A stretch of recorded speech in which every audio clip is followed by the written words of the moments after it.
Welcome in, Bulls fans. My name is Patrick Siepman. I'm going to be your host for today's edition of the Bulls Report. And on today's show, we're going to be looking at some Lonzo Ball replacements after the Bulls applied for the disabled player exception, and then just some other top free agent targets that I think could be out there for the Bulls, because honestly, now the Bulls have a decent amount of money to spend. So we'll be breaking that all down and more on today's show. Coming up here, but guys, make sure you guys just share today's video. I'm trying to get this video out to more and more Bulls fans. So if you guys could just post this video on Twitter or send it to one of your buddies or send it to one of your family members who is also a Bulls fan, it would really help us out here if you guys could just share today's video.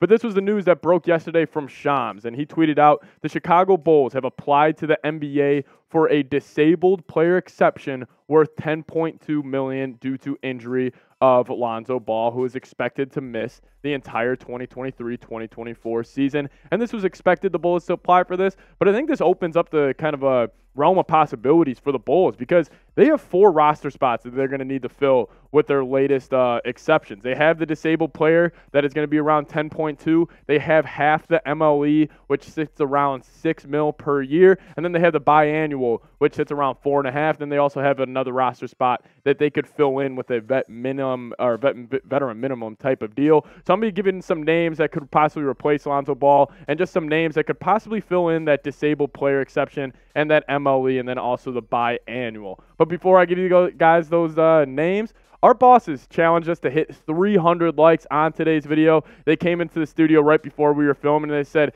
hey, why don't you challenge Bulls fans, get to 300 likes? So, guys, I'm asking for your help. It's a free, easy way to help us out here at the Bulls Report. Go down and like today's video.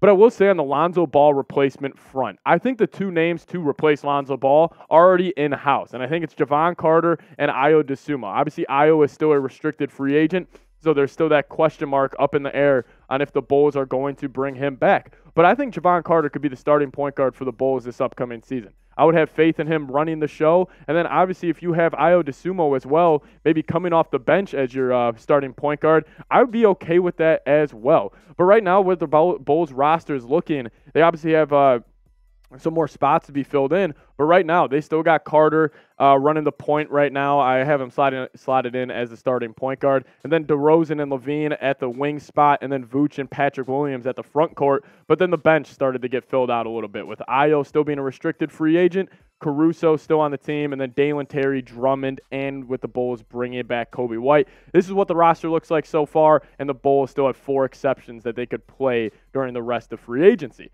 So we're going to be talking about some Bulls free agent targets that I think they could be looking at with the biannual, mid-level exception, then obviously now this disabled player exception that the Bulls have. And the number 1 free agent target on my list, and I probably think it's on a lot of your guys' list as well, is Grant Williams. He is a restricted free agent for the Boston Celtics, so this could potentially be a sign-in trade, but I'm a big fan of Grant Williams. And his numbers this past season, 8.1 points per game, 4.6 rebounds, 1.7 assists, and really solid efficiency. He's a heck of a three-point shooter, and he's always been able to put the ball in the bucket dating back to his days at Tennessee. But some of the pros of Grant Williams that I really like, number 1, his size. Like, yes, he is only 6'6", and maybe that'd be a little short for a 4 in the NBA, but he's got those shoulders. He's got that thick kind of archetype build at that 4 spot. And like what I've been saying on this channel a lot, size kills in the NBA. Like, we've seen the past NBA champions. They all have this kind of sense of physicality.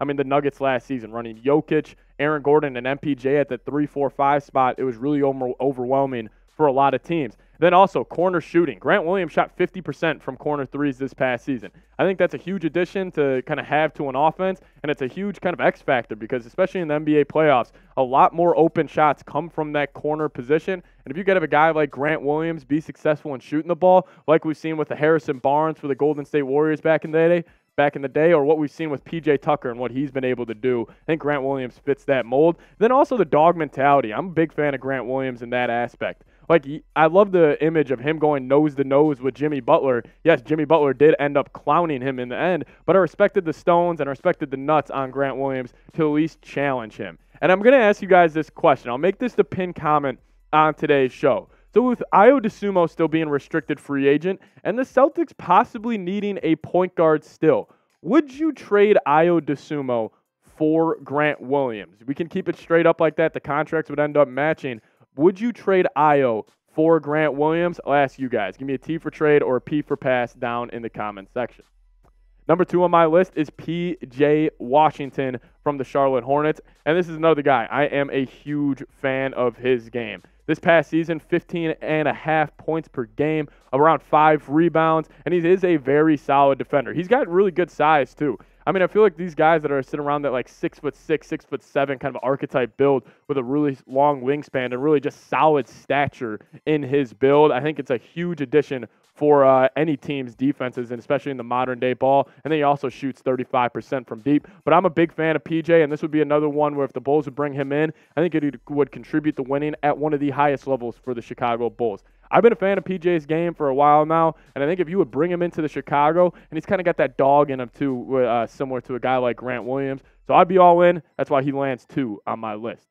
But number 3 is more of a scoring option, not the defender that the other 2 guys are. But Christian Wood comes in at number 3 on my list. And this guy is the definition of a 3-level scorer in the modern day NBA. I mean, his stats are ridiculous. I think he's one of the more underrated and underappreciated offensive players in the game today. I mean, this past season, obviously Dallas was kind of a train wreck this past year, but he still put up 16.5 points per game, just over 7 boards, and really, really solid efficiency. He's been an efficient scorer throughout his NBA career. I mean, the past 4 seasons, not having a year less than 37% from deep or 50% from the field. I mean, that's hard to do, especially back with those Rockets years where he was the main option on those teams, and he had a high usage rate, and he was a true volume scorer, but he still kept his efficiency up. And my whole breakdown with Wood, there's no doubt. He is a very talented player, and he can score at all 3 levels. Like, he can shoot it from deep. He can be a pick-and-pop threat. He can be a pick-and-roll threat. And they can also be a straight line drive threat,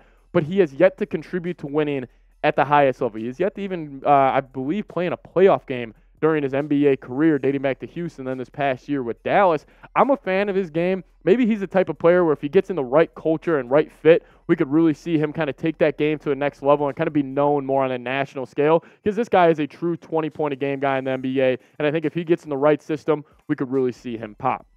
Next name on this list, more of a true role player here, and that's Tory Craig. And I don't think Tory Craig could go for the mid-level exception or the disabled. Maybe this could be a biannual for them. But this past season, I mean, 7.4 points per game, 5.4 rebounds per game, and 1.5 assists. And again, he could shoot the lights out of the gym. He's a tremendous three-point shooter, and we really seen it in the Suns' playoff run this past year. He was great, and I do think this is a biannual exception candidate for the Chicago Bulls.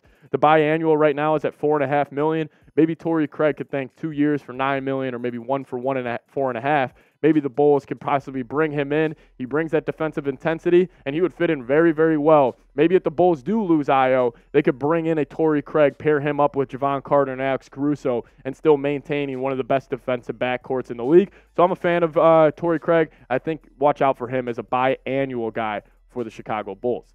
Number 5 on my list is Malik Beasley, the combo scoring guard from the Los Angeles Lakers this past season. He was traded he was traded to the Lakers at last year's trade deadline, and he's a bucket getter. I mean, there's no doubting that Malik Beasley throughout his NBA career, he has been a tremendous offensive talent. This past season with the Lakers, just over 11 points a game, 3 rebounds per game. The efficiency from the field wasn't really there at 39%, but the efficiency from deep. I mean, yes, 35% from 3 is nothing to write home about, but when you're having 35%, or when you're shooting 35% from 3, on top of taking 7.2 threes per game, I think that's great. I think that fits into the modern day NBA where it's a lot more volume scoring. But my take with Malik Beasley, I love his game. I think he's a tremendous talent, even though we did kind of see him being worked out of the rotation during the Los Angeles Lakers playoff run. I would prefer the Bulls to bring in a different archetype of guard. I feel like we already have 2 scoring combo guards, obviously in DeMar and LaVine.